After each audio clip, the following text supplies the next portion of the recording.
आपने कभी सोचा है कि वो शानदार सोसाइटी, हॉलिडे कार और हॉटशॉट लाइफस्टाइल जिसे आप इंस्टा पर देखते हैं, वो सब एक बोझ है? हाँ, ठीक सुना आपने, बोझ। मैं बात कर रहा हूं उन परिवारों की जो दिल्ली, नोएडा, बेंगलुरु में रहते हैं और हर महीने ईएमआई चुकाते चुकाते खुद को गुलाम महसूस करते हैं। सोचिए, स्विमिंग पूल वाला सोसाइटी, बड़ी इमारतें, ब्राइट लाइफ, लेकिन मालिक खुद उस पूल में कभी नहीं जाता क्योंकि टाइम नहीं है, क्योंकि वो ईएमआई के जंजाल में फंसा है। अगर आप मेरे साथ चलते हैं तो मैं दिखाऊंगा कैसे यह लगने वाला सपनों का घर, कार और खोई हुई आजादी सिर्फ ईएमआई चक्र में बदल जाती है और कैसे आप इस चक्र से निकल सकते हैं। मैं एक वीडियो देख रहा था जिसमें एक आदमी अपनी सोसाइटी के स्विमिंग पूल के पास खड़ा है। इमारतें चारों ओर हैं, सब कुछ लगता है कि मिडिल क्लास ने हर चीज पाली है, लेकिन असलियत क्या है? उसने बताया कि वो सिर्फ पूल को देखता है, कभी उसमें नहीं जाता क्योंकि काम, घर, ट्रैफिक, ऑफिस, घर की जिम्मेदारियां, समय नहीं बचता। उसके फ्लैट की ईएमआई, गाड़ी की ईएमआई, लोन के किस्तें हर महीने खाते से निकल जाती हैं। इतने ज्यादा बकाया कि कोई गिफ्ट नहीं, कोई छुट्टियां नहीं, मन की चिंता हर दिन ज्यादा होती जा रही है। मान लीजिए कोई 60-70 हजार की ईएमआई देता है हर महीने। जब आपकी सैलरी है 1,000 तो बचता क्या है? करना है बिजली, पानी, खाना खर्च, बच्चों की पढ़ाई, मेडिकल खर्च, टेंशन और बचत का नाम तक नहीं।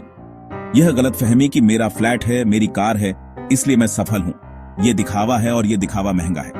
विशेषज्ञों की सलाह है कि आपकी ईएमआई आपकी सैलरी का 30-40% से ज्यादा नहीं होनी चाहिए, लेकिन पार अनुभव बताते हैं कि अधिकतर लोग 50%, 70% तक ईएमआई चुका रहे हैं, महंगी कार, बड़ी लोन की वजह से। और जब ईएमआई इतनी होती है, नौकरी बदलने का खतरा बढ़ जाता है, निवेश करने की सोचने का समय नहीं मिलता, इमरजेंसी बचत नहीं होती। वो सोचें कल से बचत शुरू करेंगे का कल कभी नहीं आता। जब आप हर महीने ईएमआई चुकाते चुकाते थक जाते हो, आपका मन कहता है कि ये जिंदगी थी क्या? आपने अपनी जिंदगी का आनंद कहां लिया? दोस्तों, परिवार के लिए छोटी छोटी खुशियां नहीं मिल पाती क्योंकि पैसा सही से नहीं बचता, हर खर्च की चिंता रहती है। और एक खतरा है डेट, फ्लैशबैक, स्ट्रेस। खर्चे जो बढ़ते हैं लेकिन इनकम नहीं बढ़ती, ये स्थिति मानसिक दबाव बन जाती है। चक्र कुछ ऐसा है, देखने की लालसा, वो सुंदर सोसाइटी, बड़ी कार, अमेजिंग लाइफस्टाइल, इंस्टाग्राम, स्कूली दोस्त, परिवार की अपेक्षा, फिर आता है ब्याजें और कर्ज, डाउन पेमेंट, फिर हर महीने ईएमआईज। उसके बाद भविष्य के सपने टाले जाते हैं, छुट्टियां, बचत, स्वास्थ्य सुविधा, निवेश, सब पीछे।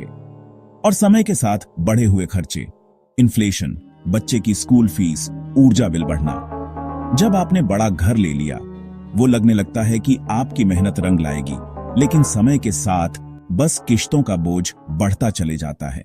क्या करना चाहिए? बजट हिसाब से घर, कार लें।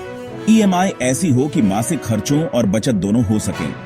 कैश या डाउन पेमेंट ज्यादा करें। जितना ज्यादा डाउन पेमेंट, उतनी कम ईएमआई, उतनी कम चिंता। डेट सर्विसिंग रेशियो देखें, आपकी कुल ईएमआईज और अन्य कर्ज आपकी आय का कितने प्रतिशत है। अगर वो 40% से ज्यादा हो तो खतरा।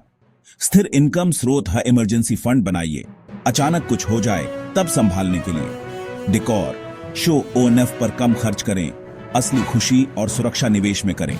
शिक्षा, स्वास्थ्य, बचत, निवेश।